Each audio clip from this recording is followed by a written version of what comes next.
Hey there, it's Chris from Good Roads, and I love this silly little squiddy game. Splatoon 2 was one of my favorite games of all time, and Splatoon is turning out to be a total banger as well. I like it so much that in the last video, I designed and shaped a custom Splatoon skateboard blank. And in this video, we are going to be slapping some killer art on it. Let's go.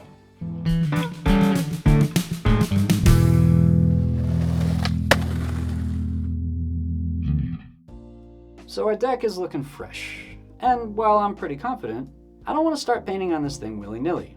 I've got a design in mind, and to make sure it comes out the way I want, I'm going to do my due diligence with my layout. The design is going to have some rotational symmetry, so the first thing I'm going to do is draw myself a midline for the deck. And then using this trick I figured out in the last video, I'm going to use my bolt hole drilling guide to re-establish the center line for the board.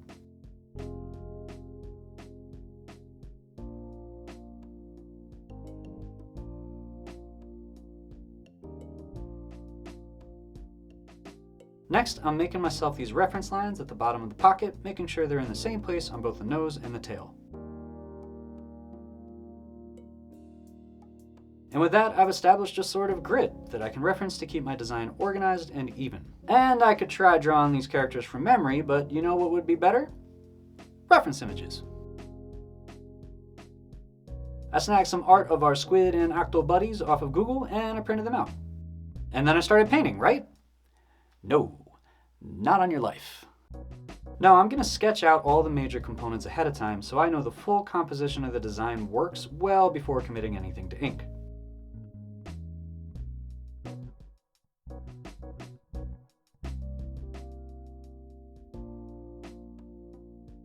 And yeah, I think that squid's looking pretty good.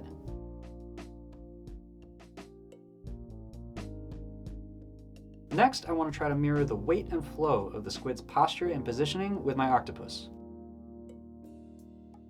And here you can see why I'm doing this in pencil first. Because, let me say, this ain't it, bruv. The second time around, I'm not just looking at my reference images, but I'm also looking at the other end of the deck that I just drew to try to keep the proportions the same.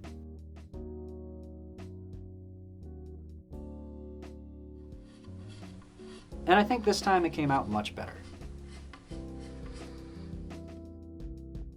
Next, I started drawing the Deep Cut logo, who are the in-universe hosts for Splatoon 3, but then I remembered, I don't want to do that. Yeah!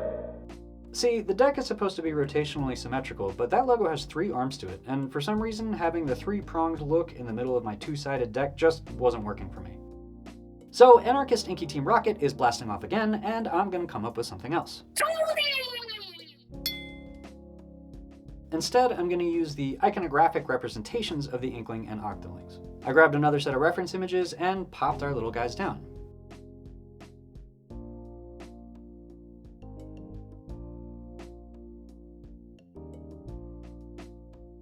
Yeah, I'm liking it. So, we've got our little guys, our big Octo Boy, and our big Squid Boy. I think we're finally ready for color. If you've been watching the channel for a while, you'll know that I really like using markers for my decks. For me, it basically boils down to the fact that they don't leave brush marks, which to my eye makes them look more like a proper screen print or heat transfer graphic. It's just that much closer to looking like something that came out of a factory. And for this deck, I'm sticking with the markers, but I'm also trying something new. These right here are Posca markers, Posca. And they are supposed to be some of the best paint pens you can get. They're actually made for surfaces like wood and metal, so they claim to have a really high pigmentation, and they're supposed to bleed a lot less than other markers. Let's see if they hold up to their claims. Now they have to be activated with sort of a pumping action, so while I was getting all the markers primed, I took the opportunity to basically give myself some color swatches and start looking for color combos that I thought would work. Given my limited selection of markers, I have to be really thoughtful if I want to do any shading and if I want to keep within Splatoon's art style. At this point, I've got an idea of the colors I'm working with, but I have no idea how these pens are going to behave on my maple skateboard, so it's time to test that out. I'm starting with some of the simplest shapes and just beginning to get a feel for how these markers work. And I also got the tip somewhere along the line to draw my lightest colors first and work darker and darker as I go. That way I won't have to worry about darker colors showing through my lighter layers. Makes sense to me, so that's the approach I'm going to take here. Now this outline work looks pretty sloppy, but A, it's much smaller in person so the details are less noticeable, and B, when I'm all done, I'm going to go back and clean this up with a smaller nib marker.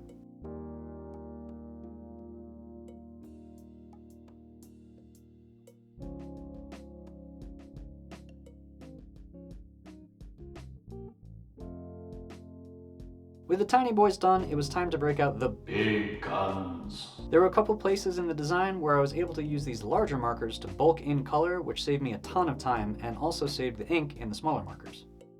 I could do the large swaths with one size and then come back in for the details with the other.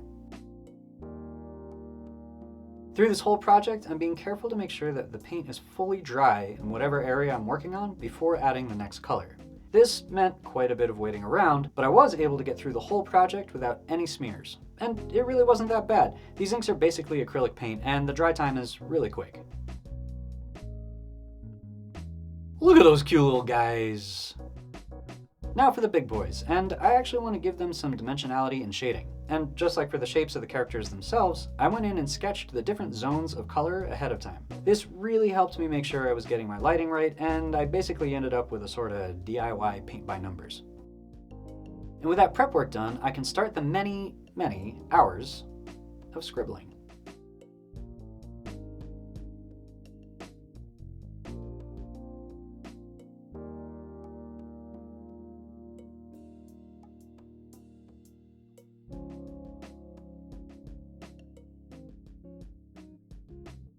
Again, I'm starting with my lightest colors first and getting darker layer by layer.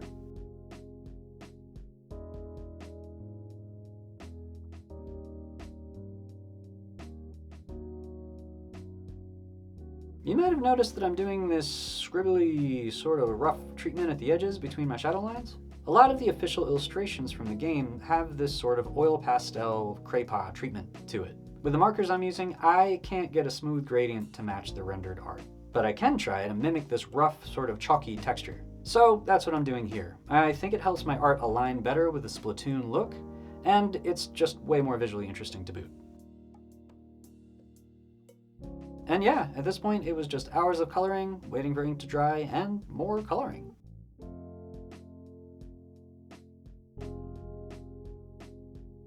When I got to the eyes, they were looking a little flat, so I added some striation to the irises so my cephalopods could stare into your soul more intently. And then I finally came in with black for these dark circles because apparently, like me, these guys are in desperate need of a good night's sleep. Now that our foreground characters are mostly done, what about a background? And what would a Splatoon deck be without splats? I started in the center with this blue around our little guys because, hey, canonical race war. Oh, you didn't know? Yeah, Inklings vs. Octolings is a canonical race war that happens in the post-apocalypse after humanity has died, the world is flooded, and cephalopods gain sentience. The Turf War game mode was historically training for said war, but the youth of Inkopolis turned it into a game and are now obsessed with it and use it as a form of escapism from their chaotic post-apocalyptic reality. Oh yeah, Cute Squid Game is really freaking dark. Back to coloring.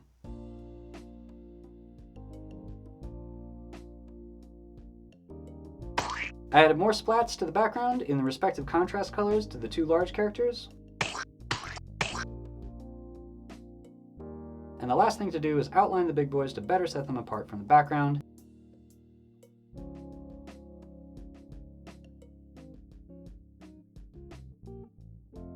And with that, my notebook is a mess, and the deck is done.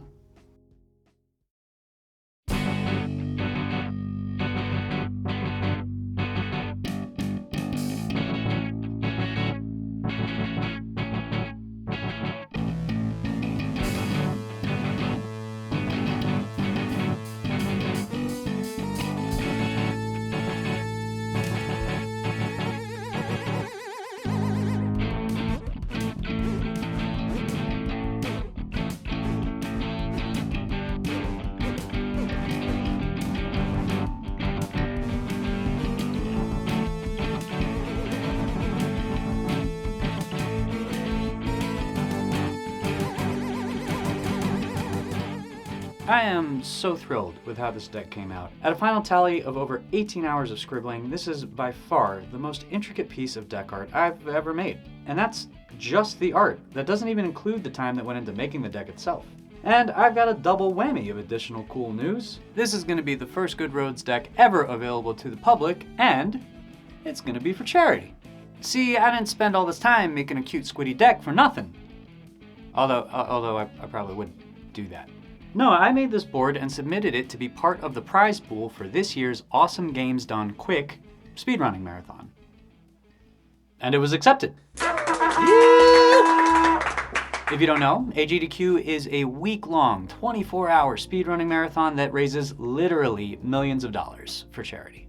And they have a prize pool made up of dope handmade game swag that you can win as sort of an incentive to donate as part of a raffle. And this deck right here is now in the running, and I am so stoked. I've loved GDQ for years. I'm so excited to be participating and contributing in this way. Splatoon 3 run is right at the top of the docket this year, so let's watch some people play some video games really fast, get hyped, and raise money for a good cause. If you like this project, I had a ton of fun making this themed build, so let me know what kind of deck you want me to make next. You got a favorite movie? You got a beloved video game? Let me know down in the comments, and maybe I will render it onto an elevated board sport form.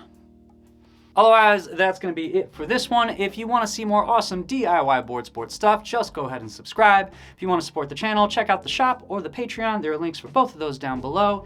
As always, I love having you along for the ride. So until next time, I'll see you soon.